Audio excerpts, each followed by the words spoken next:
Okay, welcome everybody. Thank you very much for coming along. We are now on session 6 actually. We are storming away, and today, as promised, we are going to go backstage with Salesforce. You spent the last 5 sessions getting an introduction to it, understanding what's going on the front end with accounts, contacts, chatter, leads and opportunities, productivity, concepts, and list views, reports, page layouts, etc. Today, we are going to dive into the world of users, which is the world where our typical Salesforce administrators will tend to be in. And we'll start looking at configuration of Sales Cloud and some Lightning Experience customization if we have time. I didn't cover this last time because I was worried I was going to run over, but I just want to give a quick word about the homework for this week. Now, those of you who have started the homework are probably cursing my name right now because it is very boring, I'll be honest. But it's boring deliberately. It's such a learning curve to actually get hands-on and using it. And we spent such a long time talking about why people use Salesforce and the reasons for keeping information and the types of information that we keep in Salesforce, that I feel like I need to make you go through that pain. Well, not the pain, but I need to make you go through the experience of creating information and logging information in Salesforce so that you can get a feel for and an understanding for the process that people go through when they are, and also get an understanding as to why there is resistance from business users when they have to use new systems because they've got to learn how to do it. And it just helps you to kind of paint the picture as to why it's important. Samira has a quick question about the homework. Do the 3 tasks, okay, I will answer that in just a moment.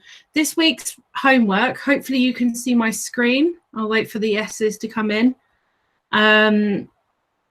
If you go to the site, which I'm putting a link to in the YouTube chat, in the YouTube videos as well for you, you just go to homework and recordings and it will open up week 3. The active week is shown as like the top level for homework and recordings, and then you can get to the previous weeks by looking at the drop down, or you can use it here as well. I've tried to make it so that you can find your way around easily enough. I say scroll past the recordings to find this week's homework because I've not set you any trailhead this week. We've been doing trailhead during lessons, but the homework is all about data entry. Now, I had a lot of fun with this. There's a really old website now, which I've used many times, which is called Generate Data. And you can get it to just generate like random email addresses and random names. And bits of information that would ordinarily never go together. We've been able to use that information. So I set you homework that is, I tried not to give you too many of these to do. I did think, shall I give them like 25? Shall I give them like 5 or 10 different leads? But I figured that by the time you get to manually entering 19 leads, you will have that experience down. You will know exactly what to do. You will know where to find your fields. You will know where to copy and paste information from. And it's worth just mentioning as well, you do need to scroll to the right because there's more data there that you need to make sure that you've included. And I can see lots of you in here already, some anonymous frogs, hippos, giraffes, dolphins and anteaters. Amazing. And you'll see that I've given you that information to put into your leads. For GDPR reasons, GDPR is data protection. I do have to just stipulate that this is all very fake in case I get lawyers banging my door down. I then so what you got to do is create these 19 leads. Then create tasks to call people. So by that point, you should be able to find these people and just add in your subjects and so on, your due dates. And that puts that experience in for you.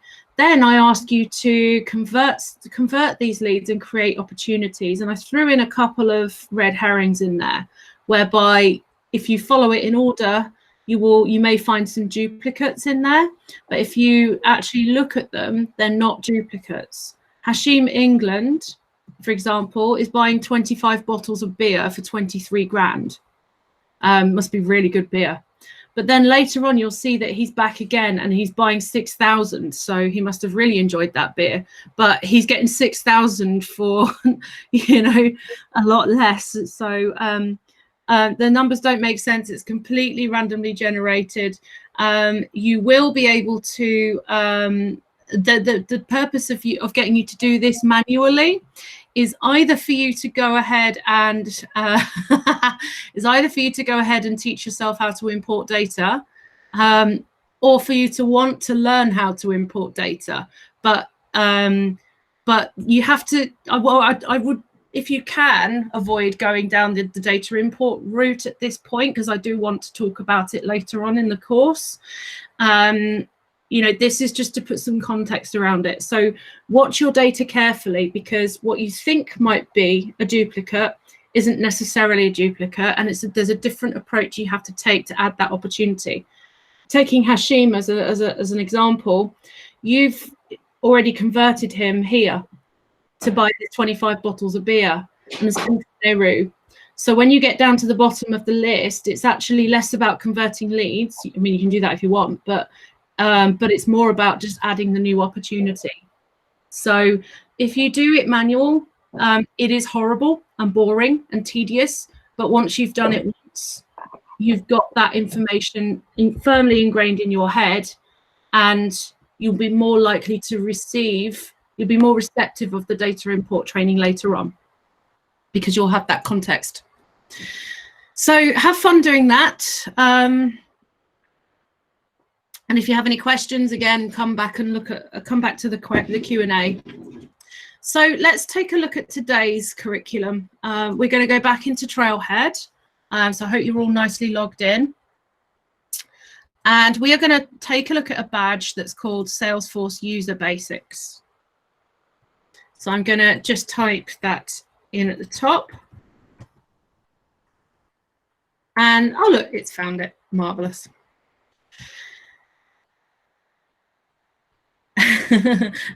Congratulations, Barbara, you've finished the homework. Great. You could always have another go at doing it again if you really want to.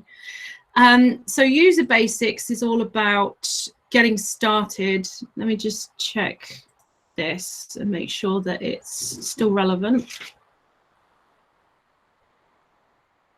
Okay, I'll just do a quick recap on the user basics, because this is about finding your way around Salesforce and remembering what objects are. So,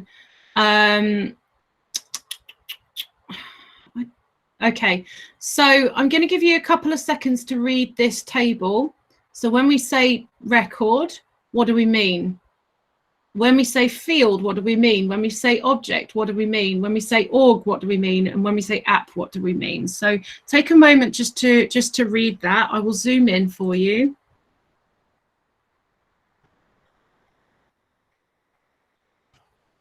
So that you can read it better.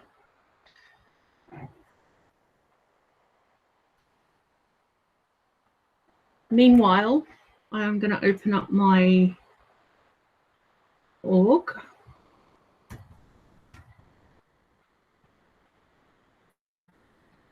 I ate too much chocolate. I feel very full. Hands on orgs. Hi, Hannah. Welcome back. We've only just started, and yes, we are in quarantine.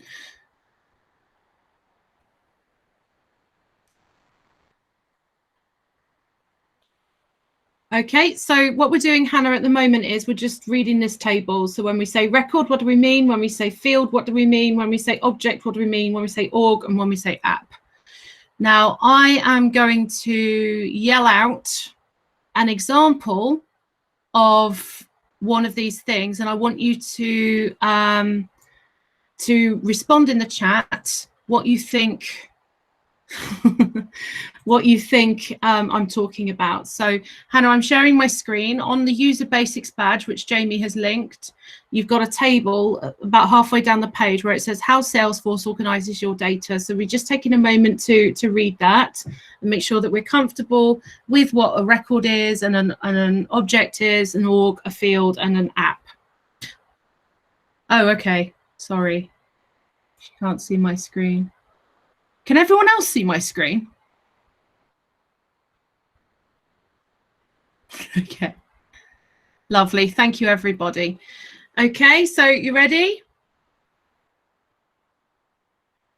Okay. Now, if I talk to you about, I'm going to hide this. It's like a Kim's game. If I use the word opportunity, what am I talking about?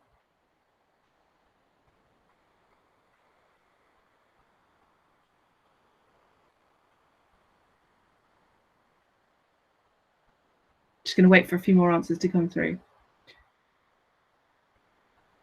Perfect. So yes, an opportunity, the word opportunity is representative of an object. I'm talking about the opportunity object. Now within that opportunity object, I can have multiple fill in the blanks.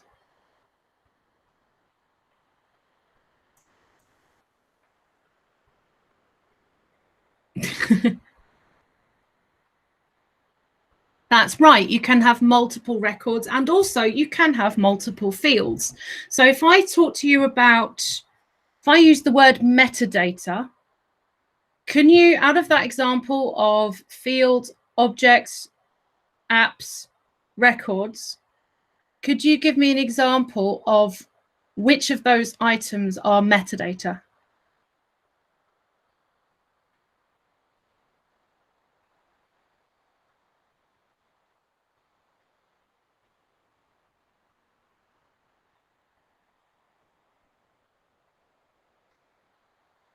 Yeah, so Samira has got it right. Metadata, it can be fields, because somewhere that underneath it all, there is a database that holds a record of everybody's fields. Can you think of any other object, I just gave it away. Objects are also metadata. So can you think of any other examples of metadata?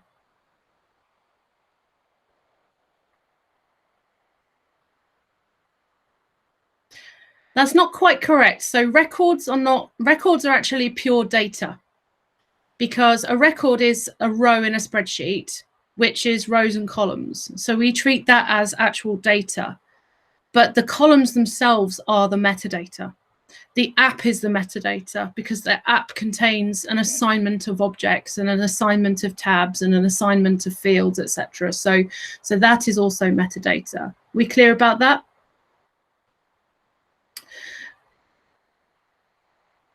Technically, so Stephen says, actually, what about orgs? Technically, an org is an item of metadata, but not for us, but for Salesforce.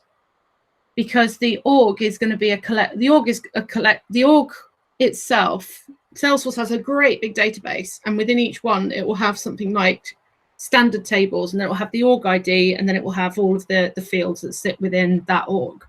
So technically for Salesforce, our org is an item of data, but is also an item of metadata for us because that org is our framework that we build around. It's our instance of Salesforce.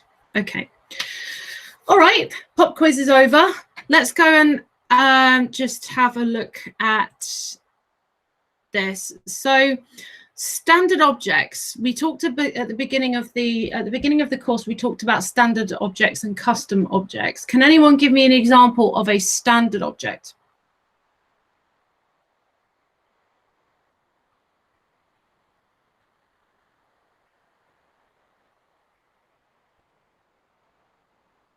Okay, everybody's shouting accounts, contacts, leads, opportunities. Perfect. They are all standard objects.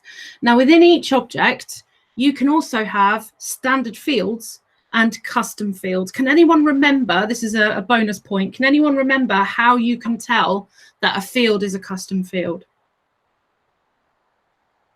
And I appreciate we're going back a couple of weeks. Yeah. Oh my God, I'm so impressed. You lot are brilliant.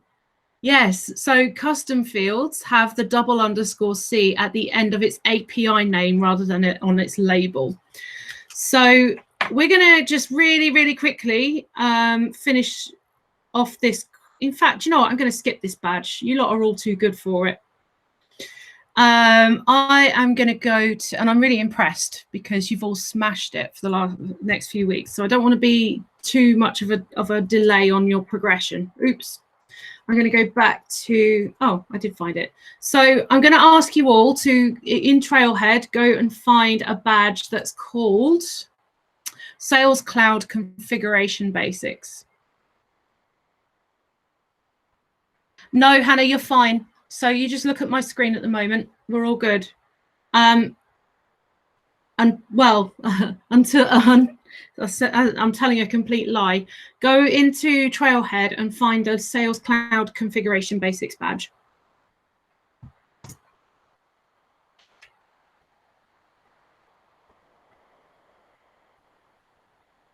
Okie dokie. So this is where we start to go backstage, and I have not completed this badge, so I'm doing it complete. I'm doing it with you, 100% with you. So we're going to start by understanding what a data model means. And you'll hear the words data model presented around a lot, but actually it's a way of describing something you already know about, right? Because you've just told me. You've just told me you understand what an object is. You've told me that you understand what a field is. And you've told me that you understand what metadata is. So a data model is all about having a home for your data. And for those of you who haven't studied relational databases, don't worry, because it's all because I will take you through that in an easy to understand way. So Salesforce, for those of you who have worked with data models before, Salesforce is slightly different because it is cloud. There's a lot going on at the database pure database level for Salesforce than what we actually see as Salesforce administrators, and that's the stuff we don't have to worry about. That's Salesforce's database structure and data model for managing all of their tenants around the world. What we get is a standard set of standard objects. We get a standard set of standard fields within each object. We get a standard set of tabs, and we get a standard set of applications. And applications are just a way of grouping tabs and objects together. So, for example, if it's a HR app, you might put the account and the contact object in there, and then the rest might be custom objects. But then if you switch apps to sales, you won't see all those custom objects because they're not part of the sales apps. You might just see accounts, contacts, leads, opportunities, campaigns, tasks, etc. So when we talk about data models, it's about having a structure to make data easy to understand and to understand how it relates to each other. So we're using an analogy with our shoe manufacturing company, which is called CloudKicks. So their sales manager, Jose, is tasked with improving his team's productivity. Early in the implementation process, Jose mapped his goal to a specific metric that he needs to track and the benefit of that metric to his sales users. So that's really important before you dive into any kind of technical content, is understanding why you're doing it and who's going to benefit from it and how. So it's all of those questions, the who, what, where, why, and the how. That way he can easily figure out what Sales Cloud features to give them. Do they need opportunities? Do they need leads? Could they benefit from using campaigns? That's something we'll talk about another time. And once he understands that goal, he's able to understand what data is needed to support that goal. So his goal is to understand the types of activities that contribute to closing deals. So the metric for measuring that goal is how many activities are being logged by each opportunity and per type. So if he wants to run a report to see how many, see which activities have the most impact, he's actually in a better position to coach his team on how to sell. So he has to, there's a couple of things that have to happen. One, he has to have the type available for people to select. But second of all, he's actually got to get those people to start tracking their activities. They've got to add tasks, they've got to add events, they've got to actually, it's got to be easy to do that, because, you know, it's all well and good Jose being able to see all that information, but if his salespeople won't fill it in, then it's a complete lost cause. So he has a look at which closed deals have the most activities logged to them and what the types of activities are. And he notices that phone calls and live chats bring in the most lead conversions because it's live. So people feel more engaged. A lot of it is down to like human nature and what makes people tick.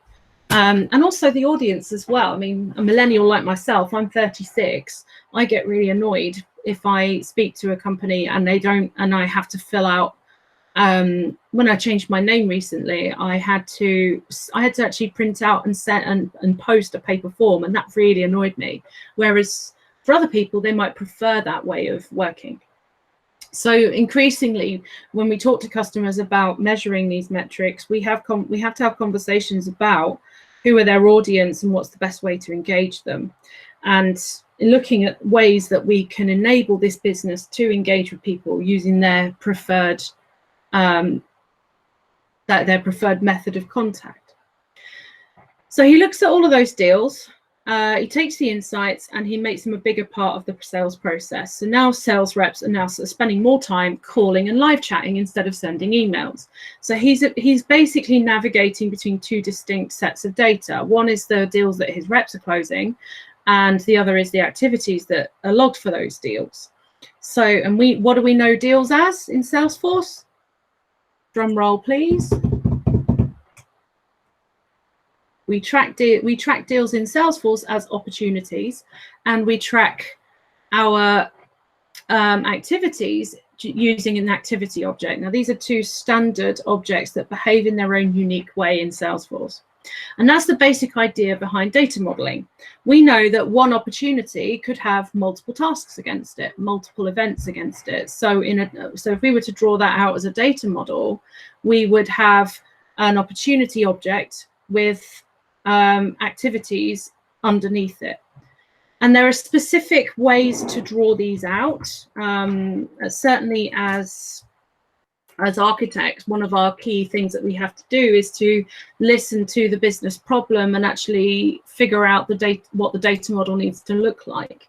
And more often than not, we have to present that to the customer's architect, just to give them the confidence that we know what we're talking about and that we're collecting data the right way, that it can easily be synced with other systems and so on. So the data model is the fundamental first part that we have to consider when we're configuring Salesforce. And when we draw a data model, there are certain notations that we have to use. This is all outside of Salesforce now. This is very non-Salesforcey stuff. We have to, when we draw data models, we have our objects that are represented, and then we have to document the type of the way that they're related to each other using specific symbols and lines. So taking the example of opportunities, I'm just going to add in my entity. This is a tool called Lucid Chart, which I use to whiteboard because it's a hell of a lot easier than some of the other things. Entity relationship, yeah. So entity relationship is like the official IT name for a data model, and this is what a typical data model might look like. So like this might represent opportunities, which is a table, an object, and we would know that opportunities have a name, opportunities have a close date, opportunities have a stage, and we might also put in a data type. So name might be text, close date might be date, stage might be pick list or is pick list. Okay, everyone with me so far? Then if we were to document the activity table and their relationship, what we then have to do, I'm going to use a different type here actually, that's better than this one, is draw that one out as well and say this is activities And we always refer to objects in the plural. We always say these are opportunities, these are activities. One record is an activity, one record is an opportunity, but this table represents a whole load of opportunities. And this is the same in Salesforce as well. Remember, in Salesforce, if you can see a blue, if you can see a field that has blue writing on it, you can click it. That denotes a relationship with another record in Salesforce. So you see, if I click here, I can get to the opportunity. But then within the opportunity, if I want to go and look at the account it's related to, I need only just click that account name, and that will take me to that account. That's because they're related through this field, which is called the account name. And how we represent that on the data model, we pull in another entity, which is the account. And we have the account name, which is a text field.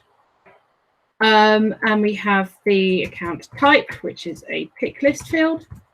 And we might have the phone number, which is a phone field. So how do we actually, and what's the thing that's missing about this? The thing that's missing in this particular table now is the relationship between the account and the opportunity. So just looking at this opportunity, there is an account name field here, which is not in my table. So I'm going to add it. Now, account name relates to a record that's in another table. So I've got to create that relationship and reflect that that is the case. Now, we know that one account could have many opportunities. That's just the logic of it. But what we do with entity relationship diagrams, and I appreciate you're very new to this as well, so I'll try and keep it high level, is we have to, there are different, we can draw a line between the two easy enough to show that they're related. But notice how you have to be strategic about how you draw your line. Because if I'm looking at this line here, that tells me that accounts can have many opportunities. And the reason I know that is because of this crow's feet at the end of the line there. The crow's feet says that account name is actually also, that field also exists in the account table. And that's how we enable systems to talk to each other and to send packets of data to each other. Because if we know who the account is, what the account name is in Salesforce, and we know that the opportunity belongs to that account because we've noted it that way, then we know how we know that there is one common identifier for that account. So at a high level, looking at this activities, and I think I'm explaining this badly, but the best way to remember is to teach. In terms of if we look at the activities example, on your typical tasks, you will always have a subject. You will always have a due date. And you will have a related to field, and you will also have a name field. Hopefully you remember that I talked you through that last time. And that name relates to either a lead or a contact. So what does that look like? Well, this is where activities are very special, because activities can be related to pretty much any record in the database, any object in the database that you've enabled activities for. So what that means is one opportunity could have many activities. It also means that one account could also have many activities. And you see how you see how everything kind of fits together in that way. And we start to be able to document our system, and we start to be able to look at ways that they relate to one another. And on top of that, we have to create an easy way for people to enter this data without them having to understand that this is what's going on underneath. Okay. So back to our scenario. A standard object is a home. An object is a home for your data, and your records are your contact, for example. Your fields is where you store your data. Your field is your metadata, and the information that's within the field is the data itself. We created a new field last time, and we're going to do a really quick quiz. So hopefully I haven't blown all your heads apart, but you're all quiet, so I guess you're just taking it in. So question number 1, why are objects useful? A, objects capture distinct sets of data that connect to other sets of data through object relationships. Whew. B, objects do not exist until you create them. C, objects allow users to approve invoices. And D, objects are the same as data models. Oh, this is really good tea. Okay, hopefully you've all locked in your answers. 2, how can you access the object manager to edit each Sales Cloud object? And this is taking you back a couple of weeks. A, from the setup menu, B, from the app launcher, C, from an object you're currently viewing, or A and C?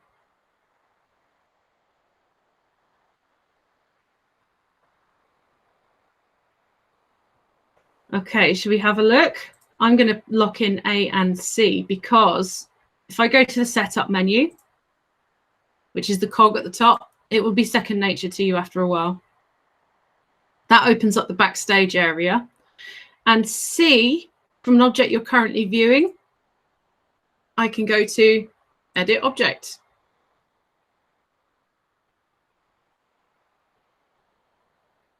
So hopefully I will pass this section. Woo! On my way. And this will be my 501st badge. So got to keep it. And then of course it's not a round figure anymore, so I'm gonna have to keep going. Okay, so standard objects in Sales Cloud. So we talked about standard objects in Sales Cloud is Salesforce's product name for CRM, customer relationship management, within the context of a sales organization, which is how we've been looking at it so far. Okay, so we've looked at leads, accounts, contacts, and opportunities, and they are the core elements of Sales Cloud. So I'm going to skip through here because it talks about what accounts, contacts, leads, opportunities really are, and what happens when you convert a lead. In many cases, standard fields in all of your objects, they get the job done for Sales Cloud, right? So if there are some businesses that don't need any custom fields at all. They can just get by. All they need is maybe a sales process, but they only need to use the standard set of fields that Salesforce gives them out the box, and that's perfectly fine. So now we're looking at a member of Jose's team, a lady called Candice. And she's a sales rep, and she needs to track how her deals are progressing. Think back to the goals and objectives you had for Sales Cloud. We want to make sure that we're tracking which activity types are driving more successful sales. So she wants to see how her deals are progressing, which types have the most revenue potential, and which deals to prioritize based on how soon they're projected to close. So she's brought this request into the implementation team, which is us. And our goal is to establish a single place where sales teams can get insights into their deals in real time. Now, from what we've looked at so far, they can look at list views, they can look at reports, etc. But actually, that's a feature. What we're really trying to do here is give her the number of deals that have closed to date against that goal, so that she can check in on how they're tracking, on how she's tracking towards her goals in real time, because chances are she's going to get paid on that. So we know that she's definitely going to need, in order to measure that, she's definitely going to need the amount and the close date. But also, we don't know, if we look at the standard opportunity page, we don't necessarily know what type of deal it is. We have a field called type, but that type field is tracking whether it's new business or existing business. So it's used for something else. It's not used to track her specific need. So we can use the close date to prioritize. We can use the amount to track potential revenue, but then we need to create a deal type field. So we're going to go through and create a new custom field, which is you've already done, so you should be able to do this really well now. So I'm going to play the video really quickly. How to create a custom field in Salesforce. Fields are how Salesforce keeps track of separate pieces of information. For each contact, for instance, There are different fields for name, address, title, and so on. But we know your business has unique needs, so Lightning Experience makes it easy to create custom fields so you can track any information you need to run your business. Let's create a custom field on a contact so we can track their preferred contact method. We could use the cog to get to setup, and then the object manager to locate the contact object. But Lightning makes it even easier. We can edit the object right here. Edit Object is a shortcut to the Object Manager, where you manage everything from record types and page layouts to fields. Edit Page takes you into the Lightning App Builder, where you can arrange and rearrange the Lightning components on a page. Let's click Edit Object. Here in the Object Manager, we'll go to Fields and Relationships and click New. We've got every type of field you could want, from number fields to formula fields, a whole slew of text fields. You can even create fields that look up information already in Salesforce. Let's grab a pick list so users can pick the preferred method from a set list of choices. Users love it when you save them the trouble of having to type by providing a list. And it keeps data clean and makes your reporting more accurate. When you're done selecting your field type, click Next. Now, we'll enter the field details. When naming your field, you'll notice both field label and field name. The field label is what you and your users see throughout the user interface, while field name is used in the API. The API name for custom fields will end in a _C. Places you'll see the API name include the process builder and when referencing fields within formulas. Field labels should be easy to understand, so we'll name this Preferred Contact Method. We can use a global pick list or one that's unique to this field. Global pick lists are perfect for any list of values that you'll use on more than one field. Instead of recreating it for each field, you can create one of these global lists and then choose it from here. To create a global pick list value set, enter pick list in the quick find box, then select Pick List Value Sets. Click New. However, this pick list is only applicable to this object, so we'll enter the values right here on this field. We'll enter the values with each value on its own line. Descriptions and help text are always a good idea. The help text is displayed whenever a user mouses over the information icon next to the field. On to the next step. Here, we establish field level security. For example, if we uncheck the visible box next to the marketing user profile, this field will be invisible to any users assigned to this profile. Even if this field is displayed on a page layout or added to a report, it will remain invisible to users with the marketing user profile. The preferred contact method field is not considered sensitive data, so we can leave it visible to all profiles. The last step is to choose which page layouts should display this field. We currently only use one layout for all our user profiles, so we'll add our new field to the layout. Now, this field will appear in the Details section of Abby's contact record. You know what would be really helpful, though? To have this field displayed right at the top here in the Highlights panel. Since the field has already been created, all we need to do is edit the page and add that field to the Highlights panel. Here in the App Builder, click once on the placeholder for the Highlights panel. Now that it's selected, the pane on the right displays configuration settings related to that component. It tells us right here that the compact layout controls which fields display here. This Lightning record page is using the Customer Contact Compact layout, so we'll click that and choose Edit. We'll add our new field and click Save. If we go back to Abby's record and reload the screen, Ta-da! There's our field, front and center, so our salespeople don't have to scroll through the Details tab to find it. To learn more, check out these resources, or join us on the trail at trailblazer.salesforce.com. That was a lovely little video. I really enjoyed that. Nice, easy way to introduce you to information as well. And yes, it's an incredibly interactive UI. This is one of the reasons we love doing this. I like that it went into App Builder as well. So it can seem straightforward, but there's actually quite a lot to unpack in that.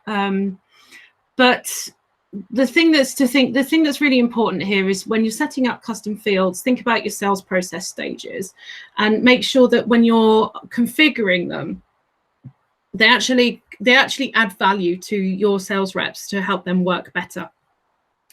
But also they allow people to create insightful reports as well. So we've got another quiz. How do accounts relate to other data in Sales Cloud? A, they contain all the information that relates to your accounting information.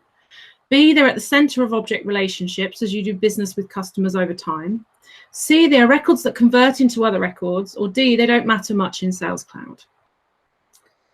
Okay, are we saying B? Let's put B in then. And number 2, how can you determine what fields you need to create in Sales Cloud? A, refer back to your goals and objectives for purchasing Sales Cloud and describe what data points you need to achieve those goals. B, keep only the fields created in Salesforce without referencing your business needs. C, research on the internet for common fields to create. Sometimes I log into people's orgs and I feel like that's happened. D, refer to your trusty analog datebook for information you kept on customers. We're all saying A, right? Okay, let's have a go. Oh yeah, I got confetti. So I'm going to share that. I'm well happy about that. That's my next badge. I'm very happy with that. Okay, are we ready for some more? So let's go and look at Lightning Experience customization next. So in your trailhead, just type in Lightning Experience customization. And search. Oh, why don't you like me? Tweet that.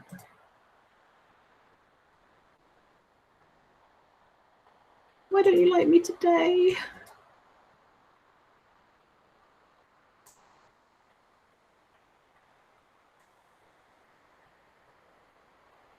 I think she's still thinking. Just a moment.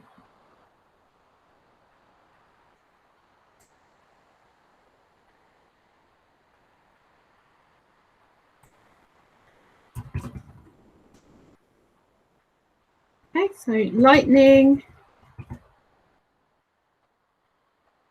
Experience customization. Go get it.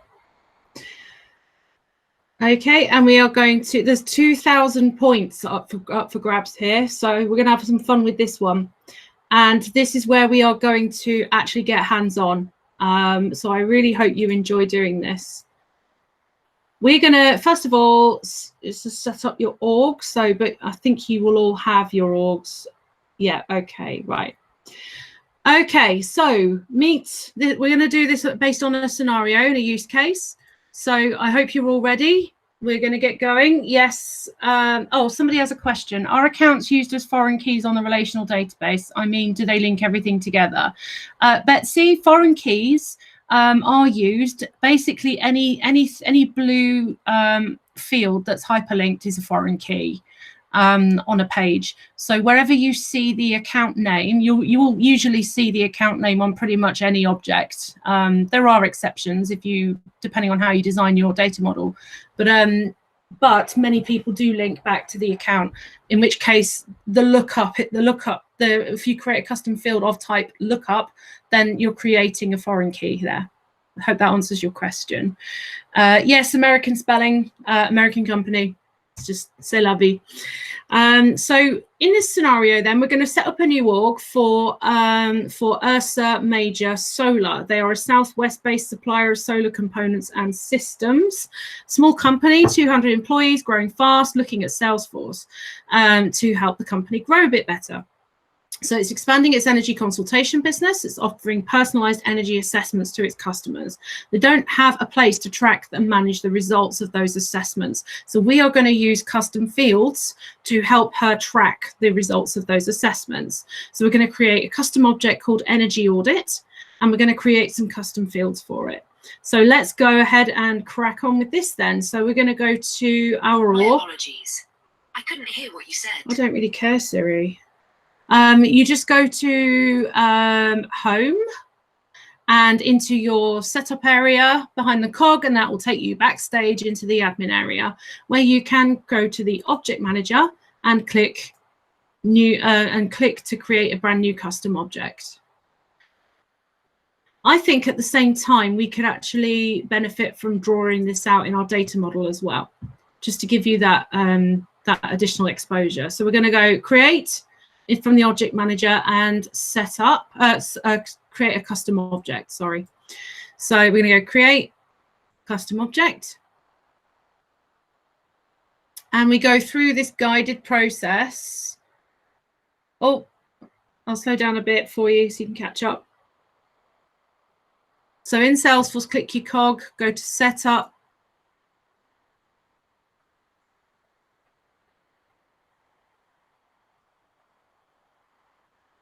Wait for it to load, and then click Object Manager.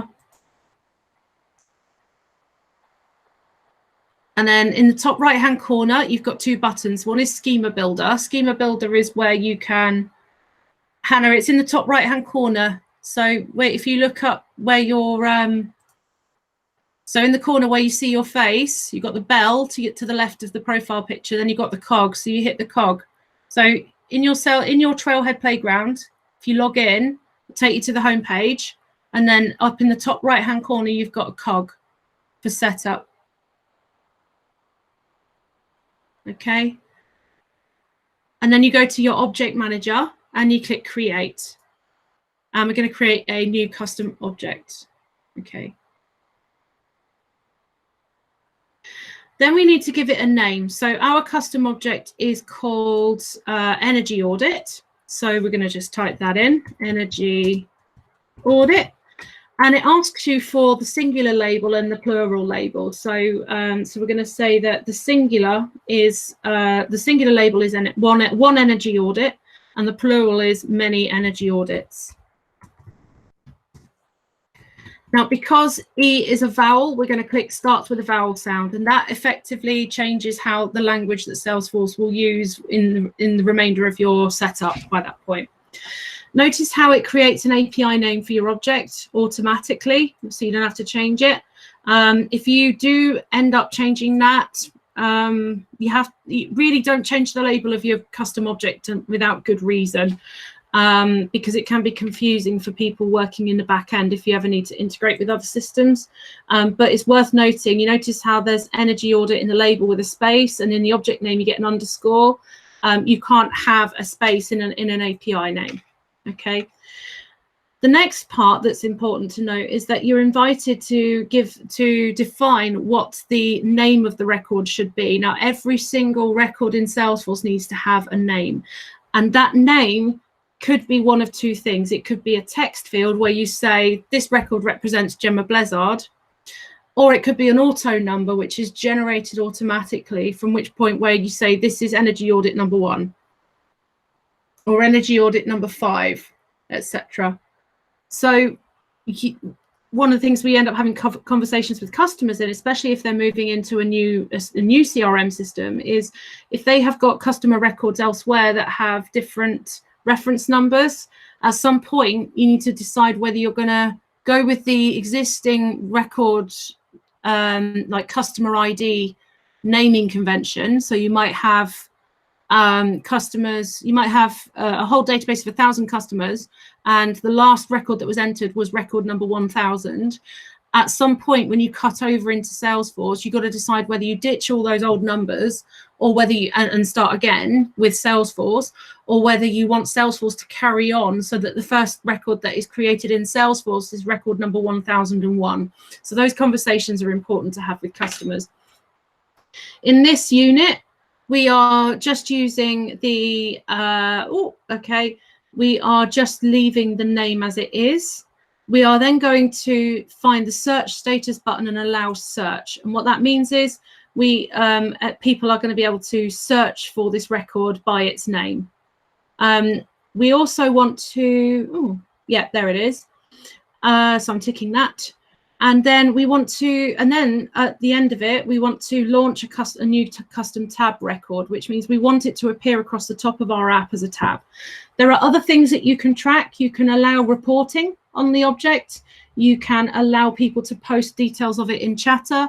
You can allow people to track tasks and events against it by ticking that allow activities box if you want to. And what that does is, you remember in the activities, remember when we talked in our diagram about this related to field?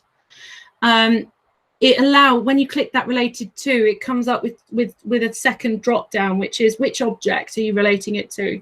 If you create a custom object and you want to allow that object to come up in the list of relatable items, then you just tick allow activities on your custom object. The next thing we're going to do is we're going to tick this box called Launch New Custom Tab Wizard, and we're going to save it. And hey presto, we've created a table. And in that table, that custom object, we will have a standard set of fields that are just given to you by virtue of the fact that you created that object. And then we can start customizing it and adding our own fields. So this is the fun part. This is where you get to choose the tab style. Okay, Baba, we ticked the box. I ticked a couple of boxes to allow reports and activities, but we also ticked the box that says allow search, and we ticked the box that says launch the custom tab wizard. Okay. So then, by ticking that box that says launch the custom tab wizard, what we've then gone to is this next step where we get to choose what picture goes with the tab, what goes with that object. So when we talk about accounts, and remember we talked about opportunities, they've got like this one, they've got a crown with a yellow box there which represents opportunities, and we have a tab here that says opportunities. We're just creating that for our custom table for energy audits. Okay, sorry, Hannah, I've got to keep going. Just make sure we cover stuff. But I'm happy to catch up with you afterwards again if you want to. So we then go ahead and we create our tab, and this is the fun part because we have to choose. Because we have to choose what color scheme and icon we want to use. And we do try and be sensible here because you do get a limited list. And what I've done there is I've just ticked under the tab style, I've ticked the little magnifying glass, and that means I'm looking up to we're looking up to all the different options that are available for the tab styles. And as you can see, you have quite a few of these, and you can create your own style as well. So if you have images that you have put together, I want to play with this quickly. Yeah, so if you have a set of predefined images, you can upload, different images for different things, to further brand your org accordingly. But for this one, I'm just going to use the sun, which is what it wants you to use.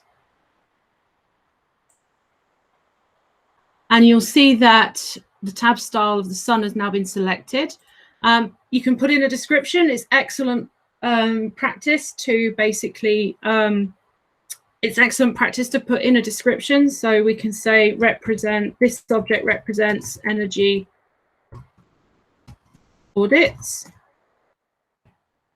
And then we hit next. And now this page will start to become really familiar to you. Remember in the video she talked about assigning field level security to a profile, where you could make a field visible or invisible depending on what profile your users are assigned to. Well, this is exactly the same concept, but for this tab. Which users for which profile, assigned to which profile, should be able to see this tab either, to see this tab when they log in, regardless, should be able to access it by going through the app menu, or should have it completely hidden. And you can change that for all these different types of users. So it means that you have to think carefully as well about what profiles you have, because if you have a long list of them, it can become hard to manage. But think about which users need to see this tab. Your salespeople might need to see an energy audit in order to progress the deal, but your HR people don't need to see that. So if you've got a HR profile, which all your HR users are assigned to, you could make this tab hidden, because it just clogs up their view and they don't need to see it to do their job. I'm just going to leave it as default on for now. And then here is where we get to choose which app it belongs to. And remember, your app is a collection of tabs, and your app is serving a purpose. So I'm going to make sure that I at least have this tab being shown in the sales app, because my sales team will need to be able to use it. Okay. What's it saying? So in this tab, they want you to just make it available for the sales users. So we just want to, where it says include tab, I'm just going to untick it, and that deselects everything. And then I want to make it available for the Lightning Sales app, which is about halfway down. And just tick that box. Let me just double check. Yeah, standard Lightning Sales, which is this one. And then we hit save. When we get back to front stage, you'll see something different. And by all means, have a look at what you've got. And to get back to front stage, you just go to the app launcher and you go to sales.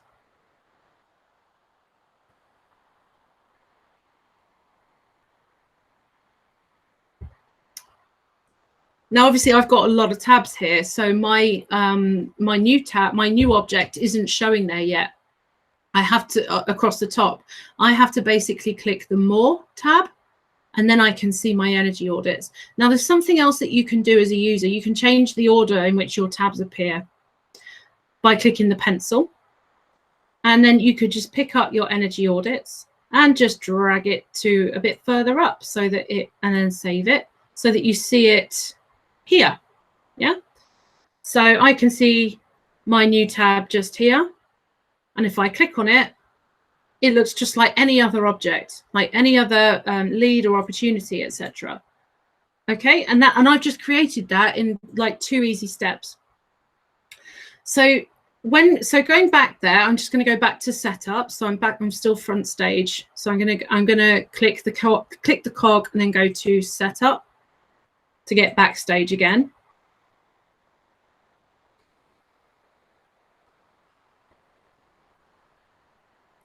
And I can either click on Object Manager and then go and find it, or I could just scroll down and notice how my energy audit, custom object definition, custom tab definitions are actually the most recently used items. So I'm just going to click on custom object definition.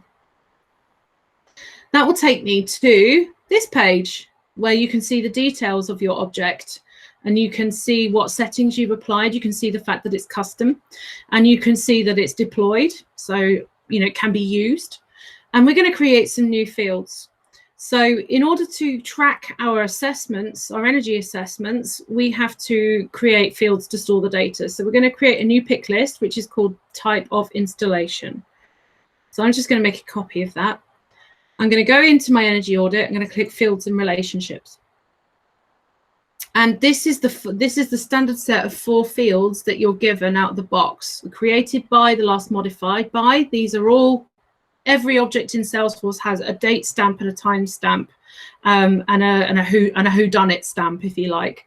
for auditing purposes, so that you can always see who created the record. You can see, if anyone's done a mass data upload, which I have done before, and people start complaining that their information's been changed, or that they were trying to add something and it didn't save because I was changing it at the time, they can actually see that through the last modified by.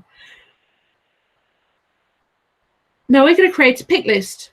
So we're going to go to New. And then we go into the option where we can choose what type of field to create, which is what we saw in the video. So we're just going to create a new pick list and hit next. Then we're going to give it a name, which is type of installation.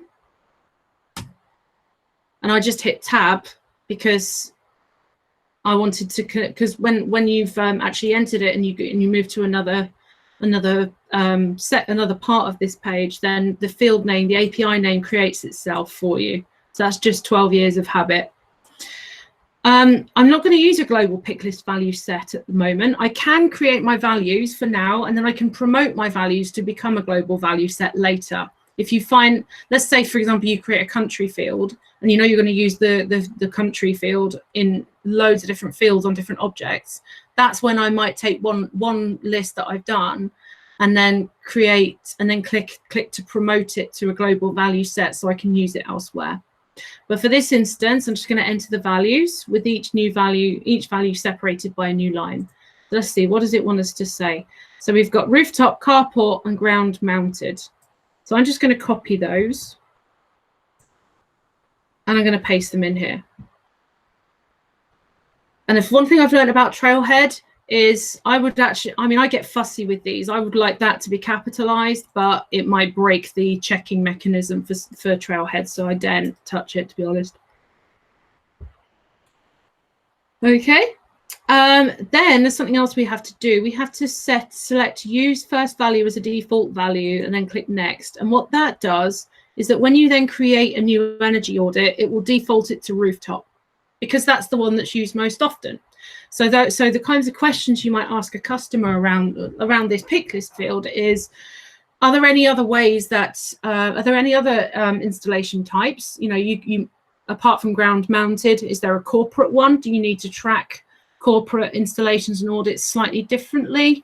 Are there and those kind of questions help you to identify whether that is going to be a pick list value in this field or whether it's going to be a new field altogether. So you kind of, these questions, you've always got to have these questions at the back of your mind. So rooftop, carport, ground mounted, and I'm using the first value as default value because that's the type of installation that my company does the most often. Then what I can do, once I've created that, we leave the field level security settings as they are. So we're just going to go to next. Excuse me. And we see our list of profiles. We're not going to do anything with that at the moment. We're just going to make sure that, that they're left as they are. We're going to hit next.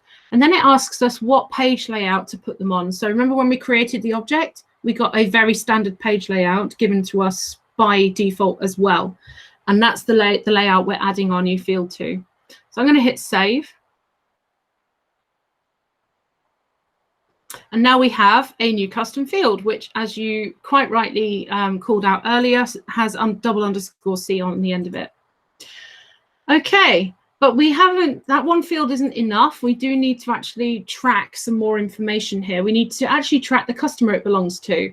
Now, based on what you have learned so far, answers in the chat, please. What do you think would be the best way to record the customer details? What type of field do you think we need? And yeah, definitely OCD much.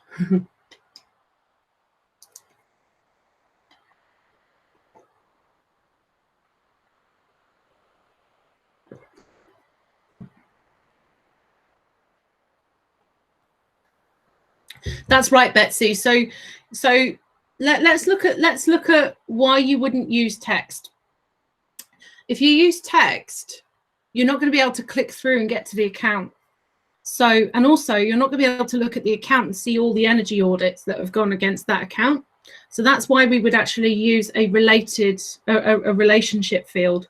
And the type of field that we would use is actually, there are a few things that determine which type of relationship field to use. There are two. One is Lookup, which gives you that relationship, as I explained, with the being able to click through to the account and also being able to see the energy audits against that single account.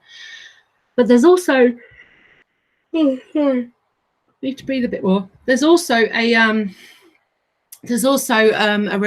parent-child relationship field called Master Detail. And we would use that if we wanted to count, for example, the number of energy audits that have been completed against that individual account. We would be able to relate the two objects together as parent and child, and then create a roll-up summary field on the account to do a count of energy audits. So those kind of requirements, and you know, there are plenty of times when I've had to work on completely changing a data model because, you know, the solution that the client wants for reporting or for process automation has meant that I've needed to change the data type. So if you want to change the data type, there are some fields that you can't change the data type for. Oh, you have pick list multi-select. Okay, curses. So multi-select pick lists are horrible. There's a whole cultural thing. It's a thing. It's definitely a thing. Multi-select pick lists is cursed as one of the things that you can't really find that many use cases for, because it really screws up reporting in a big way. If you want to change your field type, you just hit edit, open up your field. Sorry. So you click on the name of your field. I'll go back to the beginning because I went too fast. Just to answer your question, Ola, go back to your object, click on type of installation, and then click edit. Then change field type, and then scroll down. And at the moment you'll have that. Oh, no. At the moment that will be ticked. So just change it back to pick list. And then hit next, and save, and you should be good. Okay. You may have noticed as well that is also how I promote my pick list to a global value set, which creates that value set that you can then use for other pick lists. That's one of my favorite features that they introduced. So anyway, back to what we need to do. We need to actually link this to the account object now. Let's have a look at where we are on our data model. We created a new entity, which is called energy audits. We have the owner field. We have the created by field. We have the last modified by field. Yay, welcome back, Hannah. Thanks everybody for helping each other. I really appreciate it.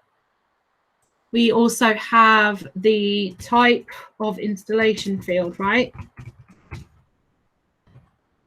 Oh, not field. We also have the name. That's the one I forgot, and that's the most important one. Okay, so there are 5 fields. Name is text. Owner is a lookup field because it's looking up to the user. Created by is a special field, and as is last modified by, and then type of installation is a pick list field. Okay, so now what we need to do is we need to link it to accounts, and the way we do that is we're going to create another field, which is going to be a waiting for your answer. It's going to be a lookup field, and it's going to look up to accounts. So what that then means is we have a relationship. One account can have many energy audits because of the fact that we have a lookup field on the energy audits table. So let's go ahead and make it. We're going to go to new, and we're going to select the type of field that we're going to create, and it's a lookup relationship field. Hit next. And we have to define which object we're relating to. So we're relating to the account.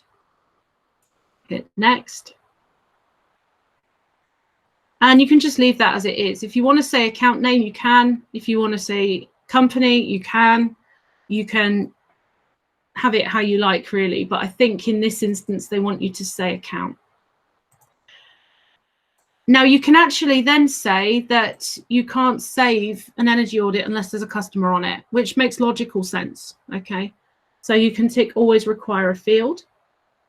There are other options here as well. You can make it like really tight and say that they can only actually look up to accounts that have a type of customer, for example, which creates restrictions. Can sometimes cause more questions than you need.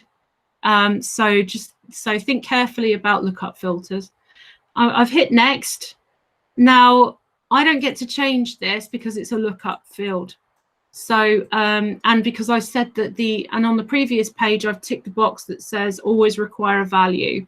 So I can't change the profile settings because it doesn't make sense for me to. So I hit next. It's going to add it to the page layout. I hit next again, and then what you get an extra step with relationship fields. You get to choose what the related list on the account should look like, and this is really important for some relationships where you've got, because you can look up to the same object up to 9 times. I could create 9 account lookup fields on this energy audit, and if I ever need to do that, not that I should, but if I ever needed to do more than one relationship to an account, then I need to make sure that when a user is reviewing an account record and they're seeing all these related lists, that they know what these energy audits look like. And I'm just thinking about business scenarios that would meet that need. So if you have an opportunity where you're working with a partner and you don't want to use the partner's related list because of integration or something, you have the standard lookup to an account field, which is the customer you're selling to, but then you could create a custom field to represent a partner account, in which case your related list for the opportunity, because if you just left it, it would just say opportunities, then you look at the opportunity page layout and you have 2 related lists, both called the account layout, and then you have 2 related lists, both called opportunities, and that's impossible because you can't tell, you can't tell the difference between the 2. So here is your chance to add in labels that make sense. So if in that scenario, I might say opportunities as a partner, or opportunities supported by as a partner, etc. In this instance, we're just going to leave it as it is and say this is this related list. If you're looking at items in this related list, you're looking at energy audits. So hit save. And we're done. Now we're going to create a currency field called average annual electric cost. So as you can see, now we have a second field, which is our lookup field to account. It's a custom field. So we're going to hit new. And this is the next field we're going to create is a currency field.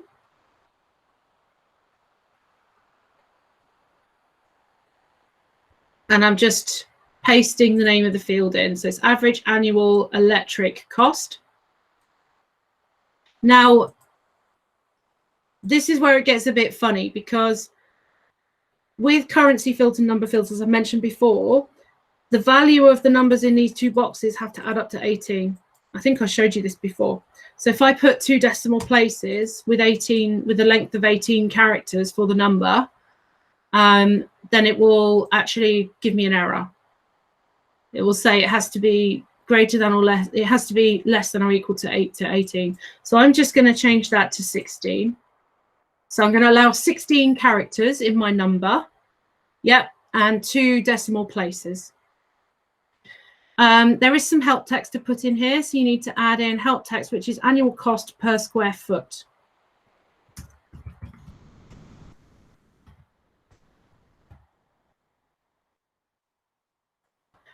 What else do we need to do? And we need to make it required. So this is one way of making data required by users, is to, and there's kind of 2 ways. I don't often use this method because sometimes I've got code in the background that's making changes to these fields, and the code can break if there's required data and we haven't actually always made sure that the data's in there at the right time.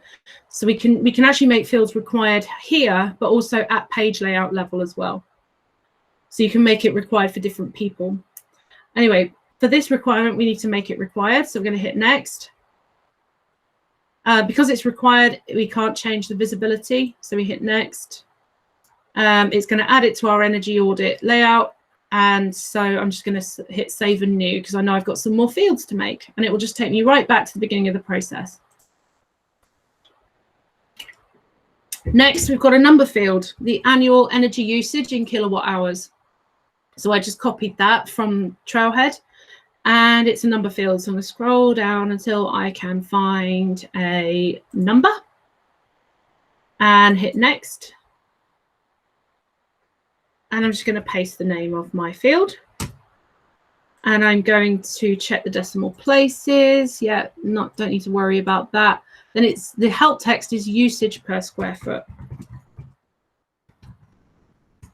We're starting to create an application now.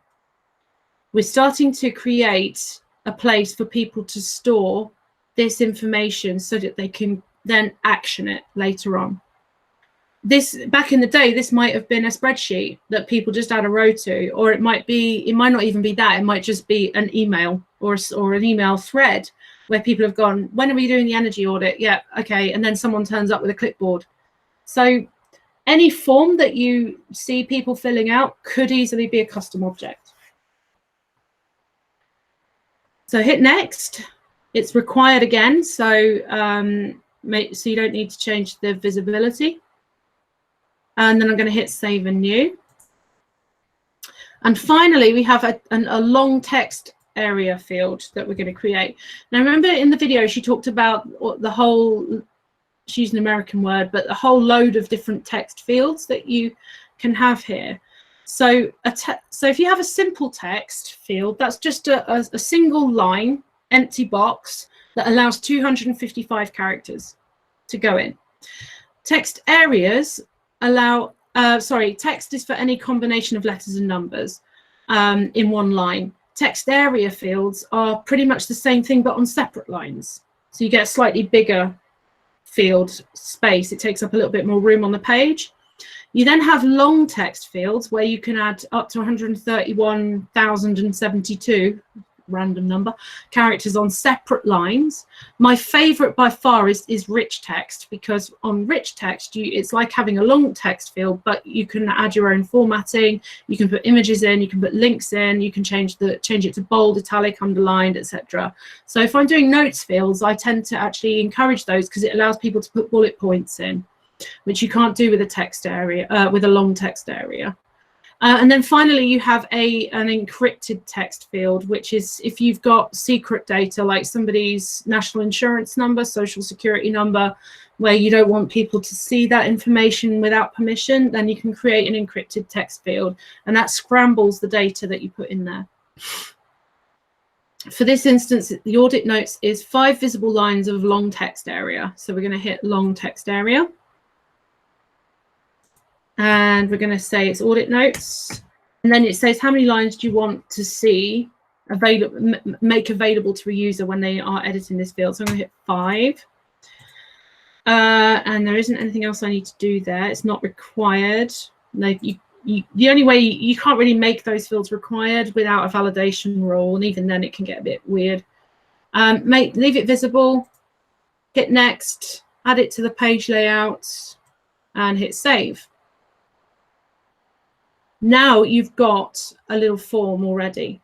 So we're going to go and add some data to it now. Let's go and have a look at what we made. Let's go to your app menu here. And what I like to do is right click on the tab and open in a new window. Just because I'm so often front and backstage that I often have 2 tabs open, one for front, one for back. So I'm going to go back in, because I'm going to add some data.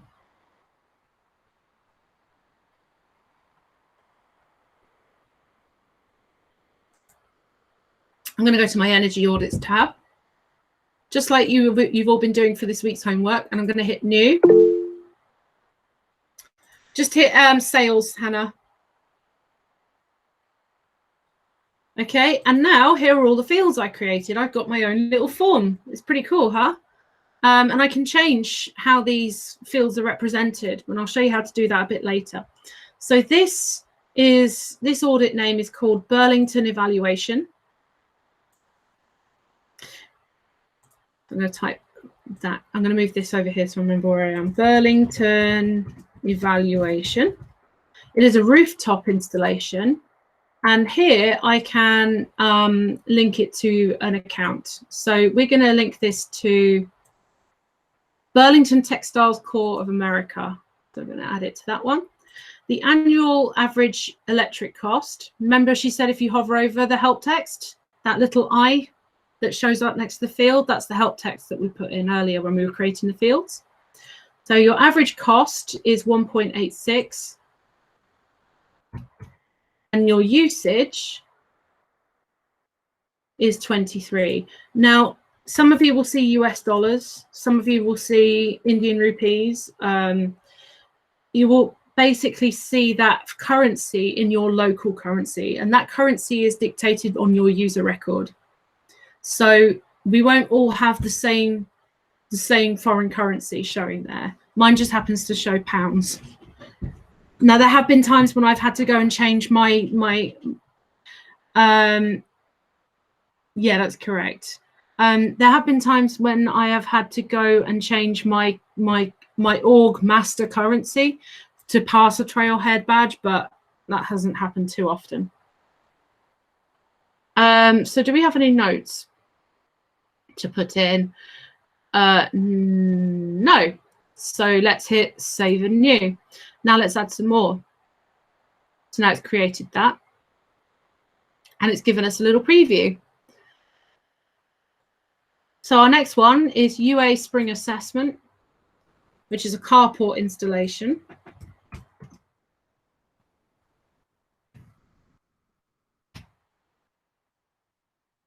Which is University of Arizona. The average electrical annual cost is 2.19. Our usage is 30.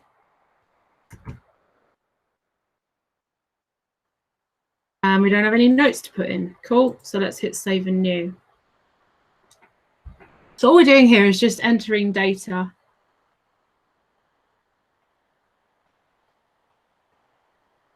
Okay. Energy audit name. So this next one is Gene Point 5-year review. It is a rooftop assessment. It is with Gene Point. I just started typing the word Gene into account and it comes up with the suggested match. Burlington should be there. It should be there, but if it isn't, you may have to make it. Average annual electric cost is 1.56. And the usage is 21. On to the next one. Okay, so that's now saved it to the database. And then finally we have, I'm going to copy and paste this one because Salesforce Los Altos Hills Campus. That's a bit of a mouthful. This one is a ground mounted. The account is Salesforce. That's because I changed the name. So I'm going to create a new account called Salesforce. Notice how I click new, it takes me into another page where I can just add the account. Nice productivity saving. Annual electric cost 1.77, and then the usage is 25. And then save. Okay, there we are. So we have our data. And then you should be able to check your challenge once you've done that. Let's see. Is anyone stuck? Hannah, you all right? Oh dear. Okay. Let's see. Where did you get stuck, Hannah? She doesn't have it. Okay. Who doesn't have an account on the energy audit field? Okay, Kat. Let's troubleshoot that. So if you can't see the account field. Oh, okay, Hannah. Did you make any records yet, Hannah? Okay. So if you're on Edit Sales at Navigation Items, that means you must be in here. Okay. So cancel out. And then click on your Energy Audits tab. If you can't find it, then it's underneath this part of the menu that says More. So then you just click on Energy Audits. And then you click New. And then you can start adding in the information that's in the Trailhead badge. And then check your challenge.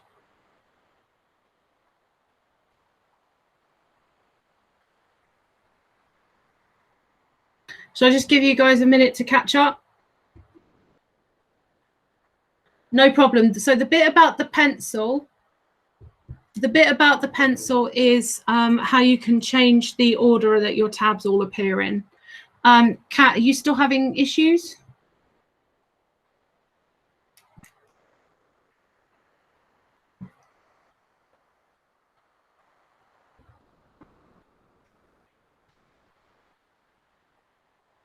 Okay, so you found the account field. Oh, it says we hit a snap. Okay, just reload the page, Kat. Well done, Chimsum.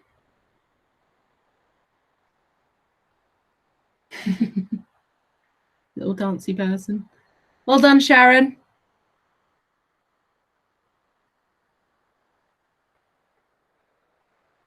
And because we're doing that that trailhead badge, to the letter, make sure all your data is exactly the same.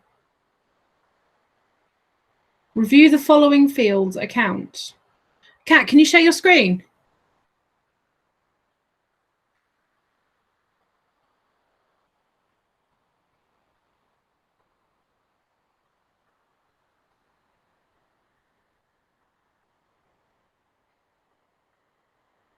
Oh, stop presenting.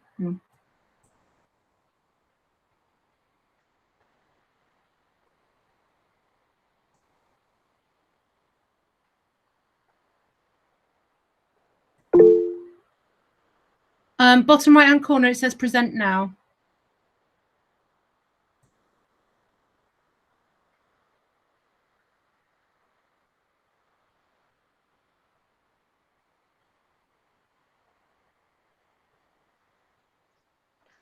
Hi, yeah, when I have the chat up, it doesn't show me the bottom of the screen. Attempt to violate hierarchy constraints. Wow, you violated. God. What did you do? Right, okay. I would close this window and use a different window. Okay. Oh, it has at least put the data in there. That's good. Okay. Do you think I did something in here that I didn't like? I mean, I made everything I was meant to. Sometimes it can glitch out a little bit, yeah. Okay. Okay, so let's go back into your Energy Audits tab and see what's in there. Refresh this page just in case it's cranky. Okay. So, okay, then hit edit. Yep. Oh, you don't have it as a required field. I must have done something wrong in my setup then. Oh, no, your account is looking up to the energy audit object. I can tell straight away because you've sun there, see? So, and the reason you've created a circular reference. It's trying to look up to itself. So you're going to need to, okay, this is an important one for everyone to learn. So if we go to account, go to your energy audit object, we're going to have to delete your account field. Delete the account field or the energy audit field? We're going to delete on the energy audit object, we're going to delete the account field. In the fields. And we're going to have to switch to classic to erase it properly because otherwise you won't pass the challenge. So how did you do that? I did it. Account, see, lookup, energy audit. Yeah, so it's looking up to the wrong object. And unfortunately, you can't now go and change that field to look up to a different object. You have to delete it, erase it, and then create a new field. So fun. Okay. So this is, and erasing the field is one of the things they haven't actually brought into the Lightning experience yet. So we are going to have to go classic and fix it that way, which is good learning for everybody. So if you hit your face in the corner and then go to switch to Salesforce Classic. Now this is what Salesforce has looked like until about 2015. And you know, Lightning is a new overlay over the top of this. So yeah, you go to Setup, go to your Energy Audits object. Yeah. And then scroll down and you'll see this is like a list of all of the fields and stuff. You know, you've got a little at the bottom of your list of fields, you've got a link that says deleted fields and it has 1 in brackets. Where are you? Scroll back up. So where it says custom fields and relationships, that's where your fields are. So at the bottom of that list, underneath where it says type of relation, you've got deleted fields. So can you click erase for me? And say yes. I'll explain why we do this in a minute. Okay, and now you can switch back to Lightning experience and pretend that never happened. Fun.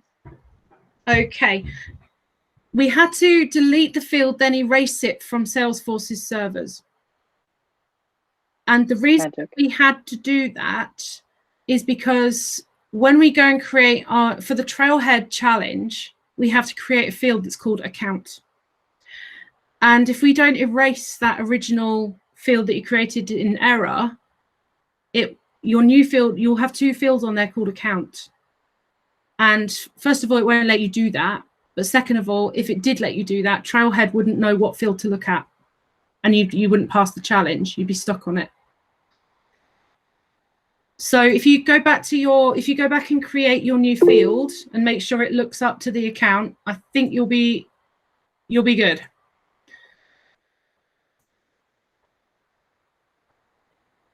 Well done to everybody who's passed the challenge.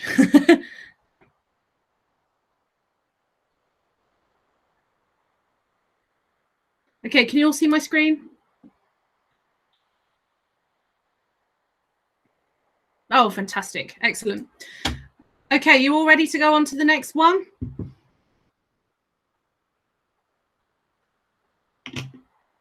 So we did set up your org. Well done. We've got 20 minutes left. It's all right. We'll carry this on next week. So we're going to go to the next module, which is create and customize Lightning apps. And remember I talked to you about an app being a collection of items that work together and all the tabs that you can have. This module here is just giving you an overview of what's in the app and what you can do in the app. So you can brand your apps with a custom color and logo. You can include a utility bar, which is like a bar that goes across the bottom. Let me find an example of, oh, we haven't got that. So let's say, for example, you work in a call center and your people are using Salesforce. You can create a utility bar at the bottom that allows them to mark themselves as available to take on live chats through the website. You can have them answer the phone from a utility bar. You can actually have them create a list of different email subjects or comments that they can get to from the utility bar and copy and paste into their live chat, so they don't have to keep typing all the time. So there's loads of stuff you can do in the utility bar, and you can have those. You can set up Salesforce to put a utility bar across the bottom through Lightning apps. You can also switch between apps, so you can create different ways to use Salesforce. You can create a console view so that you don't end up with a load of different browser tabs open, but you can still navigate really easily around different records without having to change your browser tab. And those are really helpful for call centers and like sort of telemarketing environments as well. So obviously we know about the navigation bar across the top, and we know that we can click the pencil, as we discovered earlier, to change the order of the tabs. But just think about the navigation bar as a way of getting to things easily. We have the app name, which is your 9 circles in the corner. And then within each tab, you can get to your recent records, and you can bookmark your favorite records as well. So the things that you tend to put in a Lightning app, so you have all your standard objects, you'll have your chatter feed, you'll have your chatter groups, there'll be other people that you want to follow as users in there. There will be your standard objects and your custom objects, and then there are magical things that you can do as well to expose other systems into Salesforce, just to give, and a lot of call centers have that, because if you think about your average mobile phone provider, their call center, their reps customer service agents will probably be logging in and out of about 5 to 10 different systems just to solve one query. So what Salesforce allows you to do is build windows into those applications so that they just stay in Salesforce, and they don't actually realize that they are working in another application. You've just exposed it through Salesforce. And there are many ways that we can enable that. We can enable that through Visualforce, which is Salesforce's way of, it's like a HTML language that you can use to create your own custom pages within Salesforce. There is Lightning component tabs. Remember we looked at the, oh, I've just closed it by accident. When you look at the home page, for example, and you see all different boxes with different things in it, so you have like the graph, you have related lists, you have the activity pane, etc. Those are all examples of Lightning components. They happen to be standard Lightning components, but you can make your own that do all sorts of things. We built our own custom search component for an insurance company because they didn't want to use this box at the top to search for things. They wanted to actually do very specific searches, like search for a case based on this number.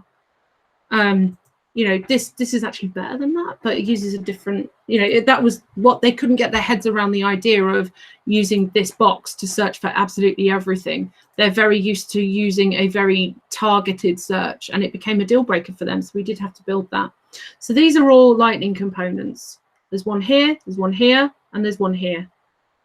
We can also use web tabs, so we could actually build a tab that exposes a different website into here. So you could have you create a tab that takes a user to one of your company's websites, or to a wiki page, for example, or your intranet. And you can use, I mentioned about the utility bar, and being able to use soft phones and voice and things like that. And also there are custom apps out there. So you see how easy it is to create a custom object and all the fields that capture information. There are companies out there that have built and are charging thousands for custom apps out there that people buy licenses for, that bolt into Salesforce, like an accounting package, like if you work for a consultancy firm, it can be forecasting people's hours, it can be a timesheet app. Anything is possible in Salesforce. So obviously you use the app launcher, helps you change context, and we manage this through the app manager.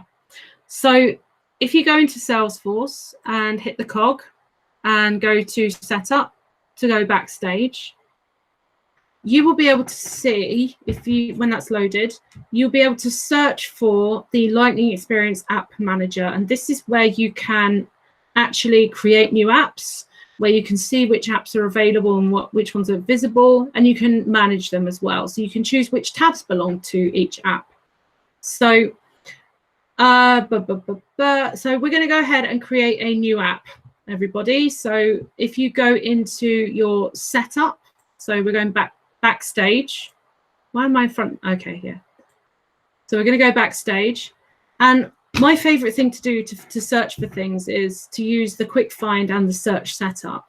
Search setup will give you a bigger, and it will give you a more granular way of searching. For this one, I'm just going to type app man And then here I get the app manager, nice and easy. Saves me having to go looking through different branches of the tree, of the setup tree. So I'm going to go to Lightning Experience App Manager, and look, here are all the apps that we have. Remember, when you click this, you get this big list of different apps that you can open. Here is where you determine which apps you see as a user, but also you can add new ones or indeed delete existing ones as well. That's my favorite thing to do. We get so many of these out of the box. I end up just going through and like hiding most of them so that people don't get more than they need, because you give people too much information, it just doesn't go in and they just become disheartened with it. So I like to go with a softly approach. So we are going to create a new app which is called Energy Consultations. I'm just going to copy the description because we need to put that in, and then I'm going to go back into App Manager and click Create a New Lightning App. And here you get to choose, this is really fun because you get to choose what colors to use, you get to choose what images to use, you can change a theme, etc. This has to be called Energy Consultations.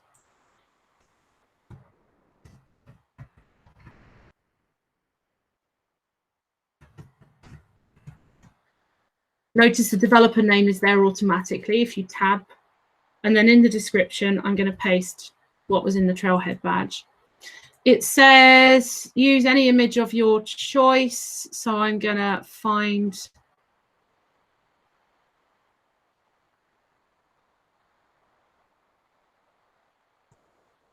any image to upload.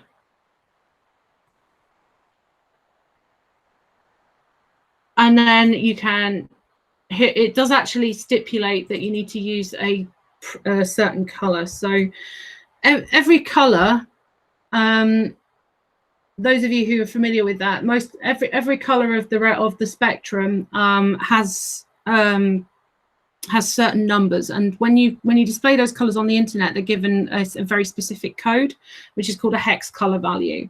So if we just look at what, I'm just going to make a copy of that code because I don't really want to have to type it. Let's see what that color is. I'm just going to put it in the primary hex color value. Make sure the hash is the first thing that's there.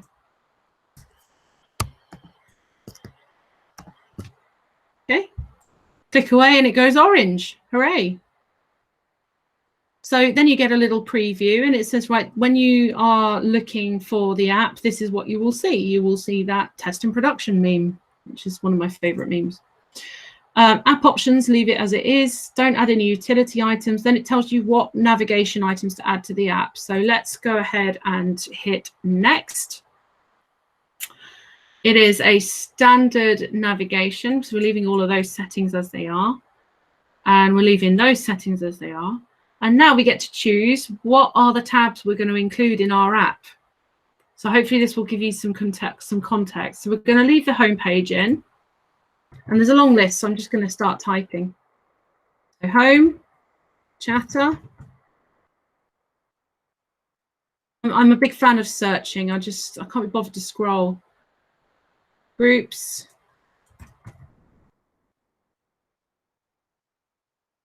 I want energy audits.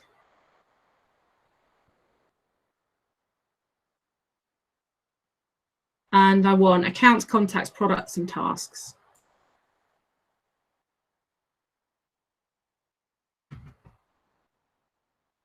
Careful you don't put contracts. I've done that many times. Products and tasks. You see, by putting these into a single app, you're giving people a much more focused way of handling this. So Afshan has a question. If we delete in Lightning, will it not be deleted in Classic? I don't understand that question. I don't know if that means the field.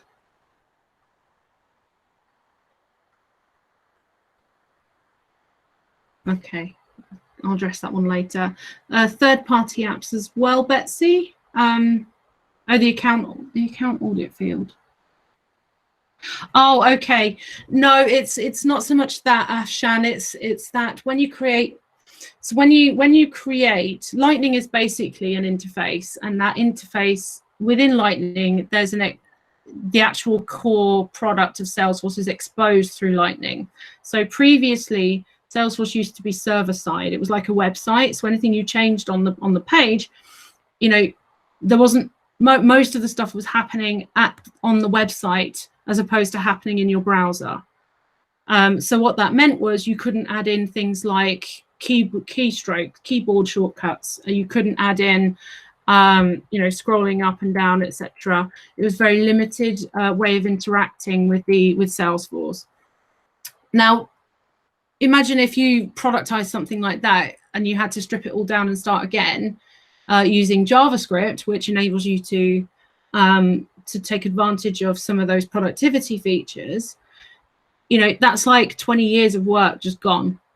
So what they have done is they've created a completely different experience, added loads of features to it, and then they've opened up a window into the core database underneath.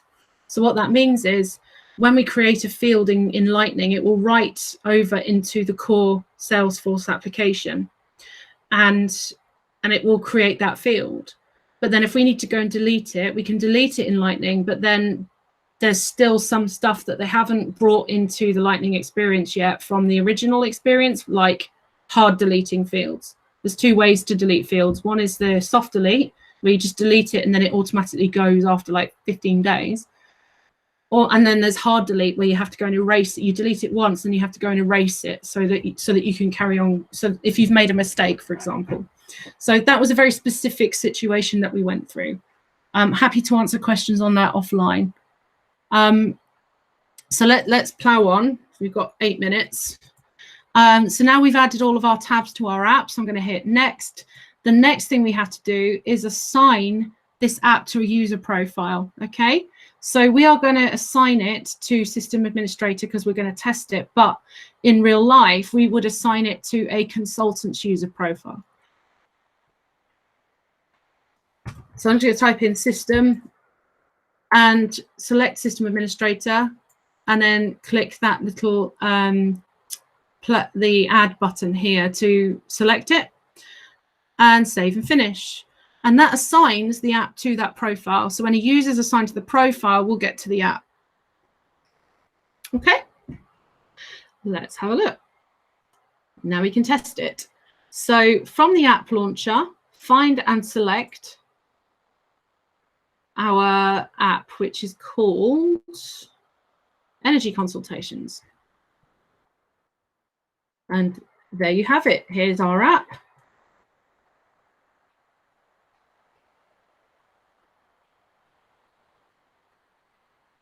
And look how different it is. We get the orange trim, we get the image that I chose, and we get only the tabs that are included in this application. If I hit the pencil button, I still only get those apps that I need to do energy consultations. So that also means that you can deploy this app out. This will work on mobile phones as well. So if people are out doing assessments, they can just fill this in on their phone and they only see what they need to see. And you just did that. You just created a brand new application. Well done. So when you look at creating these apps, here are some tips for you for planning. Think about your goals. Think about what you want people to achieve with it. Think about how to make it as easy as possible for your people to use. And talk to your users. Find out what their priorities are. Understand what they like, what they want, what they feel, and what they do. Because that will help to inform the way you design your app and the experience around it as well. There are other ways that you can engage with them as well. You could, I will go to bed early. You could ask users to post some feedback in a chatter group. If you wanted to, you could schedule some clinic sessions. So like you could say, I'm going to be at my desk for an hour. If you've got any questions, come and bring them to me. You could gamify it. You could actually offer them a prize if they fill out a feedback survey. Starbucks vouchers, Amazon vouchers, all of those kind of things. But it also helps you to prioritize if you can create a master list of items that everyone wants, and then work on what the strategy is for Salesforce and prioritize them in that way. Users will always think that their enhancement is more important than everybody else's, and I think the worst orgs, the orgs I've seen that are in the worst shape, are the ones where users have come running up to desks to say, I know it's really easy for you to make me a field that does this. Can you do it? And if you're that person who is going, yeah, okay, I'm going to do it because I want to be helpful, right? And I want to be seen to be helpful, and I want my user to use the application. But actually what you're doing is creating a precedence that user knows they can come up to you, and if they jump up and down loud enough, you'll do something for them. And actually, if they come up to you and ask you for a field, that tells me as an administrator that that they haven't necessarily thought the problem through yet first. That they're convinced they just want a field, they want a box to tick, or they want a drop down or something.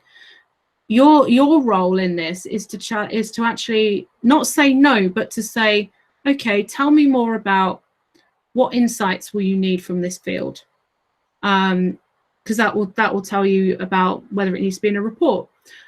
Who should be able to see this field? Who should be able to edit this field? Are there any other systems that need to know about the data that you've put in this field? Do we need to hide it from? Do we need to encrypt this field? But also, how's it going to make your job better if you have this field? Did you know that there's another field that does exactly the same thing, just in a different way? And you know, that's when because people get so focused on the solution that actually bringing them back up to what's the problem you're trying to solve, and why do you think it's a field that you need? That's what differentiates you as an administrator from just someone who fiddles around with users all day, to someone who is thinking very strategically and carefully about what is the value. How is this request, if I deliver it, going to create value, not just for the person who's asking for it, but for perhaps the other 250 salespeople who also use this system? And will it enhance any existing business processes as well? And for me, that was a great start. That was a way of thinking that I got into straight away, because I happened to have a really good process improvement specialist who was in charge of the roadmap for Salesforce internally, and I was supporting her. But the amount of orgs I've logged into where I have seen like 3 different fields that all do the same thing, and we've had to have big discussions, even like 30-minute meetings about which field do we keep, and do we need to merge pick list values from the other 2 fields into this middle field. It can get exhausting, but it's we call that technical debt, because you have to go back and fix it later on and figure it out later on. So let's go and do this quiz, and then we will close for the week, and we will carry on. We can carry on doing this next week. I'm going incognito again because I've already done it. So, quiz time. What's a key benefit of Lightning apps for users? A, users can create records and access recent records and lists directly from the navigation bar. B, it's easy to switch context with the app launcher. C, Lightning apps give users access to the items, objects, and pages that they need the most. Or D, all of the above. Question 2, what can you include in a Lightning app? A, trailhead modules.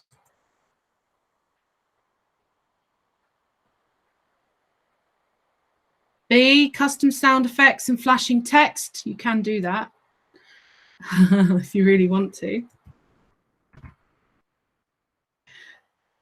C, web tab standard and custom objects and utility features like Lightning Voice. D, all of the above. Okay, question number 3. What's a good way to optimize an app for your users? A, brand the app with an animated GIF and neon colors to get their attention. B, put the highest priority objects and tabs first in the navigation menu. C, have a developer code in a sad trombone sound effect that plays for every error message. Oh my God, I'm totally doing that. D, add every object in the org to the navigation menu. I know. It's going to be a sad trombone.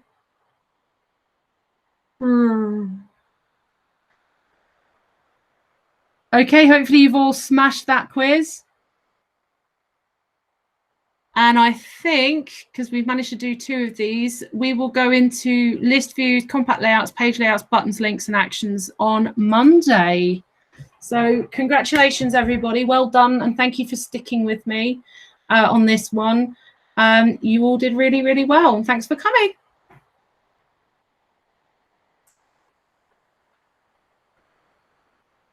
Yeah, wash your hands, everyone.